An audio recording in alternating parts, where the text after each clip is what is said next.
Morning guys, welcome back to Flippin' Script Fishing. I got a little bit of time this morning to fish. It's the first morning I've fished in a while, so we got some storms headed in this afternoon, so I'm hoping there's a good topwater bite, but we'll see what we gotta do. Hopefully we can get a couple in the boat and I'll have a little bit of content. Anyway, wish me luck. I want you guys to pay attention to this video because it's a good illustration of how I put together the pieces of the puzzle and narrow it down and go from catching smaller fish to big fish. And you can see the process in which I go in order to do that. I started this day like I do most summer days, on a shallow grass flat. I chose to cover water with a topwater shad imitating lure and a lipless crankbait that imitated the small juvenile brim that were newly hatched. Now, I like to throw this lure in the grass and yo-yo it by ripping it out and letting it drop. Oftentimes when you pick it up, a fish is already on it.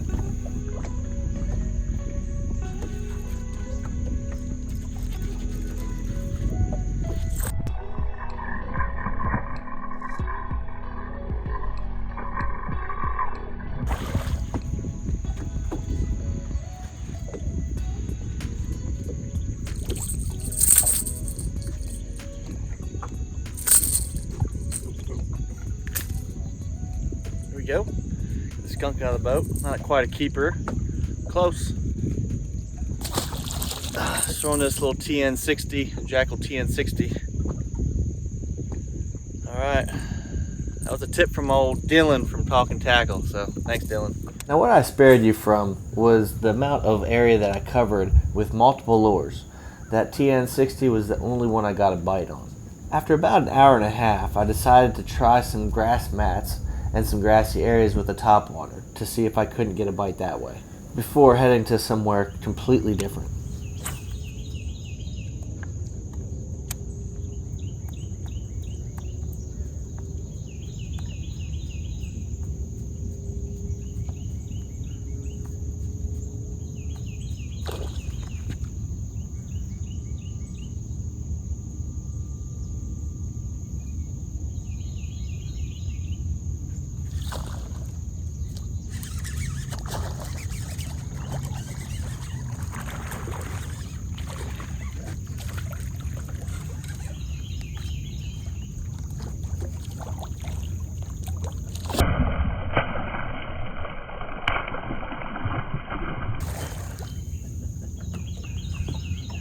For a minute. Tell you guys, frogs are durable and they got good hooks. It's hard to hook into a gar. I had them for a second though. I probably couldn't edit them. Just play with them.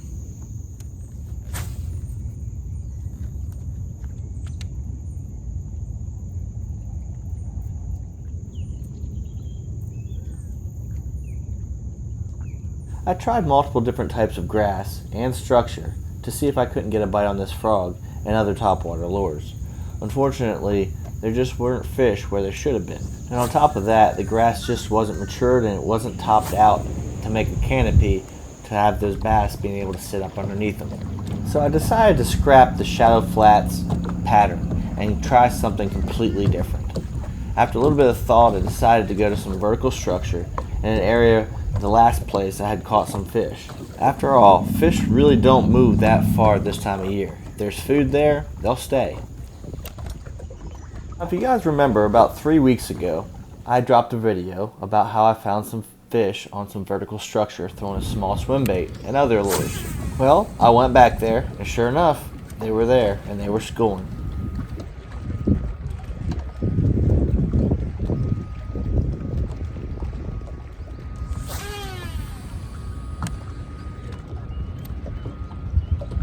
Again, throwing a deep diving crankbait that I could bomb way out there and retrieve it very slowly through the school. However, they wouldn't have it. So I soon went back to the same little swim bait that I was throwing that day that I was catching them so well. This time of the year, those fish really focus on those small shad. There's large schools with thousands and thousands of shad in them. This is the very reason why I chose this small swim bait, to try to match those small shad in those schools. However, unlike 3 weeks ago, This day they wouldn't have it. So I threw it and I threw it and I threw it, but I could not get bit on it. This gives you a decent idea of how long I'll stick with a lure. Even though it produced for me a little while ago, I'm not sticking with it too long if it's not producing. The frustrating thing was, the bass would periodically come up and bust the surface and eat those shad, and they still wouldn't bite my lure. And they always seemed to be a little bit out of casting range when I was throwing that light swim bait. So I picked up my topwater rod and threw that shower blow. It's frustrating waiting for them to come up.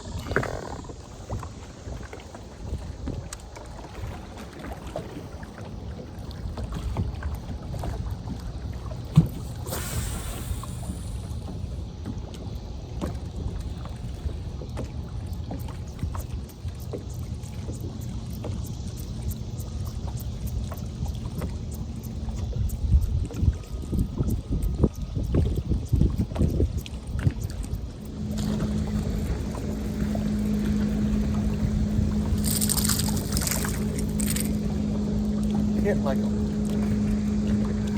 ton of bricks. Look at you, you're a little guy.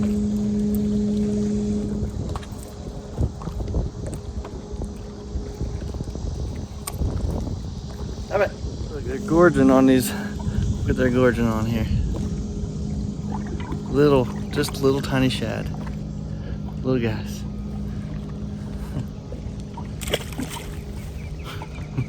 So with the size of the bait they were hitting and how they were just swiping at them, it gave me an idea. So I decided to tie on a little tiny jerkbait.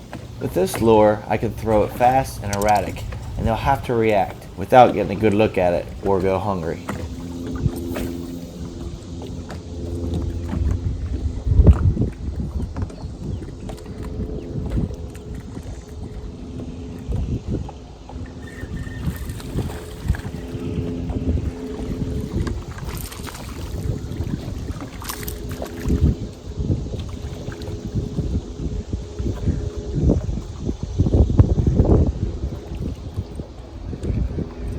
So this little fish they're eating. So I put on a little jerkbait. Hopefully we can catch some bigger ones. That's a good sign.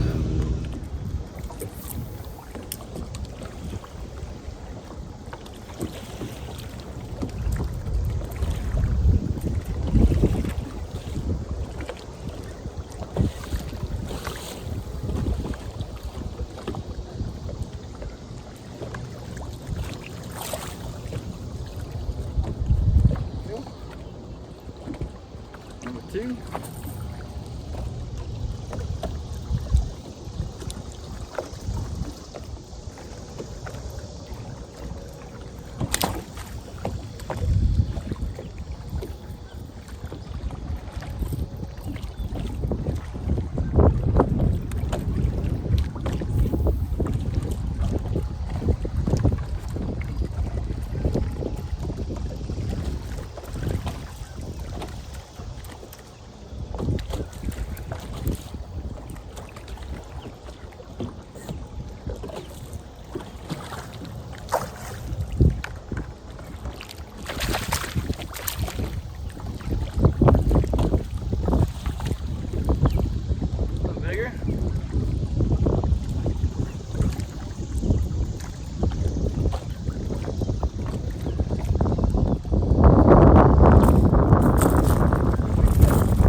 Now, as you can see, I saw an immediate change in action by catching 3 in a row. But with this shallow running jerkbait, the smaller fish seemed to be closer to the surface. So I stuck my rod tip down and I got the jerkbait a little bit deeper and I started getting a little bit bigger bites.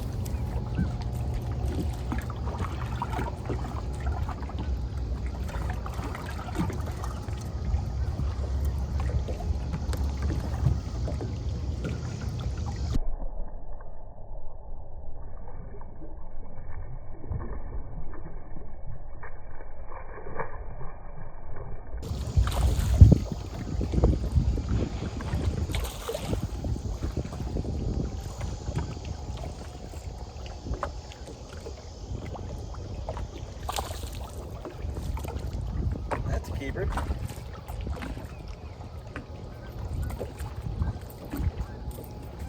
Skinny, but he's a keeper.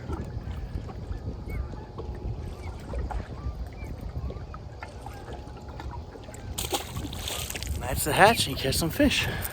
All right. This is a dual Realis jerkbait.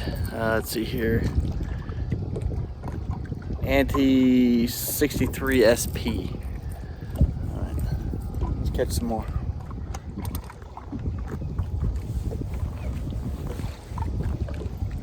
Now you notice I would make a cast, I'd stick my rod tip down, I'd make a couple cranks so that jerkbait would get as deep as it would, and then I would make it some little jerks and pauses.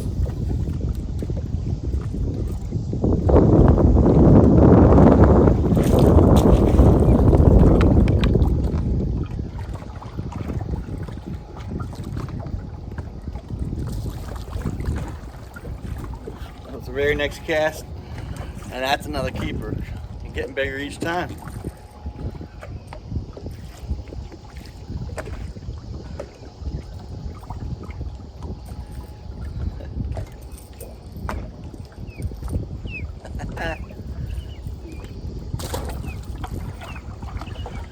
Right.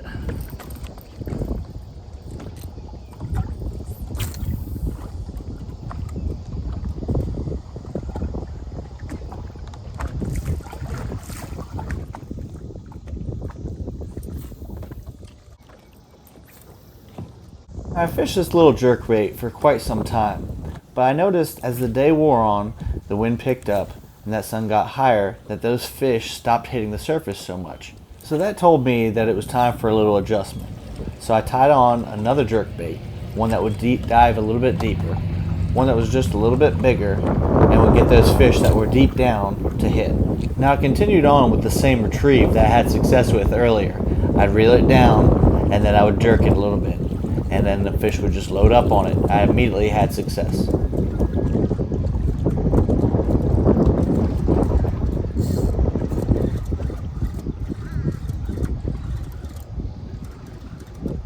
Oh, come on. That felt like a good one. Dang.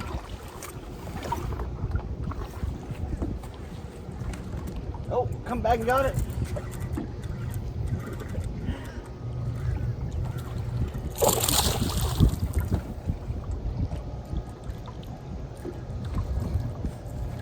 Yeah, that's a pretty good one.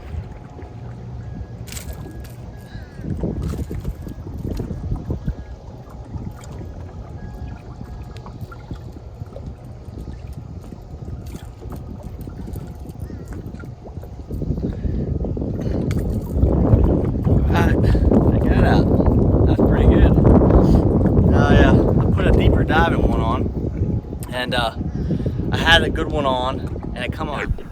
Unfortunately, this is where my battery died. But for the next 2 hours, I caught fish up and down this wall. Most of them were suspended quite a ways from the wall. But by using this deep diving jerkbait and the shallow running jerkbait when they came closer to the surface, I was able to catch them quite often. But since you missed that fishing action, I decided to show you close-ups of all these baits that I caught the fish on this day. All very quality baits and are very solid for me all the time, especially my copper red baits, White Frog. Till next time guys, tight lines.